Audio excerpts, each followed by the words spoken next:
Now, I'll admit, I don't know a lot about the Black Panthers. Whenever I hear the Black Panther Party, I think of Tom Hanks. Sorry I had a fight in the middle of your Black Panther Party. Which, yeah, it's not... I'm glad I watched this movie.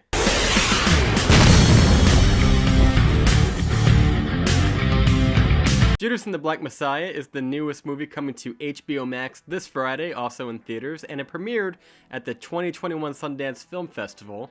Let's talk about it. Judas and the Black Messiah tells the story of Fred Hampton, the director-chairman of the Illinois-Chicago Black Panther Party, and the fateful betrayal by the FBI informant, William O'Neill. O'Neill finds himself in a jam when he tries to steal a car while impersonating a police officer, which is honestly kind of reminiscent from the scene from The French Connection where Popeye Doyle tries to do a raid. Yeah, it doesn't go well, and then he tries to steal a car, but he gets busted immediately. And he makes a deal with him. You can either work for us, or you can go to jail for 5 years. So, from this point on, the movie kind of becomes like a version of The Departed. In fact, when Kenny and Keith Lucas began pitching the idea of a Fred Hampton biopic, they sold it as The Conformist meets The Departed, which I totally see. I mean, there's a lot of other similarities. There are scenes where Lakeith Stanfield is saying, you know, I'm out, I'm not gonna do this anymore, or does anybody else know about me? And it's very much like you could pull the dialogue straight out and right back in. Does anybody else know about me? No one knows your identity. Do they know who I am? Nobody knows nothing. And the parallels don't really stop there. We have Martin Sheen back, who was also in The Departed, who plays J. Edgar Hoover.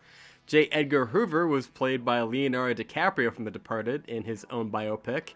And Matt Damon is played by Meth Damon from Breaking Bad, Jesse Plemons. So, look, I love The Departed, and you know what? If you want to paint it with a biopic of the Black Panther Party, I'm all for it. Alright, so let's talk about the positives, because there's a lot of them. I want to preface all of this by saying that when I went to this movie, I had a little bit of a reservation, because whenever I hear about a movie that everybody loves, that little tiny voice in my head, that little tiny contrarian kicks in and goes, is it really that good? You know, is this just one of those scenarios where it's a political movie, or it's a commentary on society? Is Hollywood trying to pat themselves on the back and try to get some good credibility or something like that? Is it that kind of film, or is it really good? But you know what? I gotta say, I really enjoyed this film. I really thought it was pretty good. It's not heavy-handed in the statement that it's trying to make. It doesn't hit you over the head. It's really well executed, and that has mostly to do with the performance from Daniel Kaluuya, who plays the chairman Fred Hampton. I kid you not, if you were to say like in 3 years from now that Daniel Kaluuya was doing like a Broadway show of Black Messiah, it would be the new Hamilton. People would be lining up around the block to see him do this live, because he is the shining light in this movie. It's a good movie, but it does have some issues. Like, for example, it's not the best written screenplay I've ever seen. There are sections that feel like the pacing is a little bit amiss. There are certain scenes where I feel like we're just kind of walking through the exposition of, you know, getting from point A to B because the plot has to get there. So characters are just like, hey, this happened. Okay, let's go do that. Let's go. And it feels very surface level. Where the movie really kicks in is where we see Hampton really just give everything he has. He's unrecognizable. Not to mention Lakeith Stanfield, who's also doing a pretty damn good job. I watched a panel from HBO Max that they sent me about a week ago, and they had him in a Skype interview, and they were asking him how he went about playing the character, because these are real characters.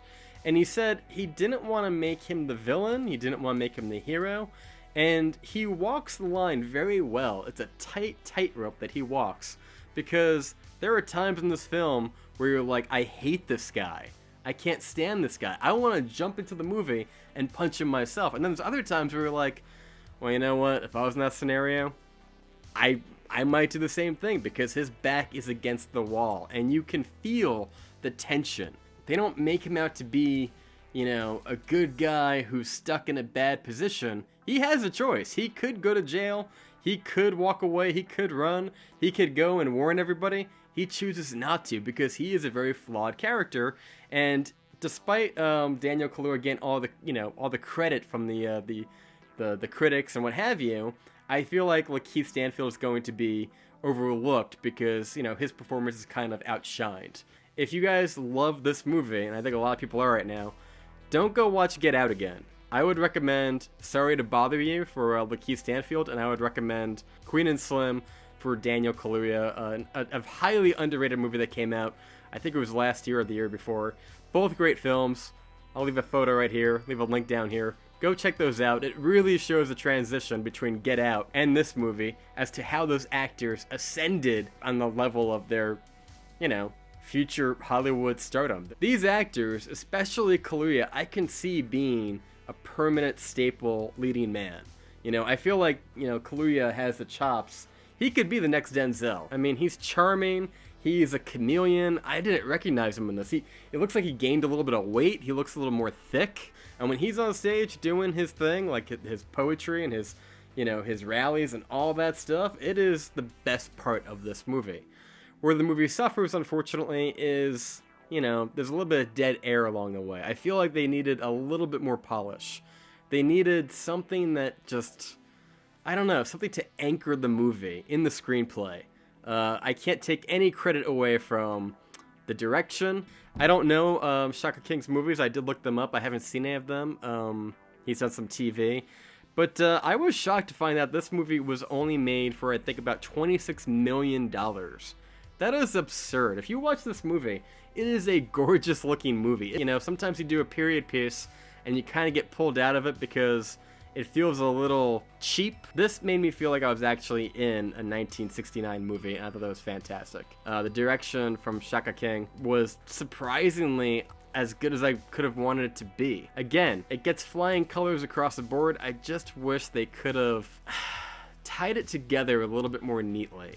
There's something lacking in that screenplay. I don't know what it is. I don't know if it's because they were translating real events and maybe they didn't have all the pieces, but yeah. It also kind of suffers in the way that this movie is kind of like the Fred Rogers movie that came out last year, where Fred Hampton is the secondary character, despite the fact that it's really his movie. So you want to spend more time with Fred Hampton and a little bit less time with Bill O'Neill, but unfortunately, you know, we keep getting pulled back to the other side. I will say that it does a very good job of showing all the sides of the equation. We see J. Edgar Hoover, we see the FBI, we see the police, the Crowns, which was another organization, and we keep rotating between all these different subgroups, so we really have a clear idea when everything's going on at the same time. And in short, it kind of feels like everybody has a gun to the back of their head, and J. Edgar is the one holding the gun in the end. You know, this movie is pretty heartbreaking in that it's a lose-lose for everybody involved. So, you know, it's a very timely movie. I think a lot of people are going to find parallels to that we're still dealing with a lot of these issues today. A lot of things have not changed. You turn on the news, it's there. It's there every day. Yeah, I really thoroughly enjoyed this movie a lot. And then you have Dominique Fishback, who plays the love interest. She was good. She was really the heart of the movie that kind of was like a through line. And I wish we got maybe a little bit more of that or something equivalent to it, because like I said, as much as I enjoyed the performances from the two leads, the script could have used a little bit more to make the movie a classic masterpiece. I think people are gonna highly revere this movie. It's just, there's a little bit of it that just doesn't work for me, and I can't quite put my finger on it.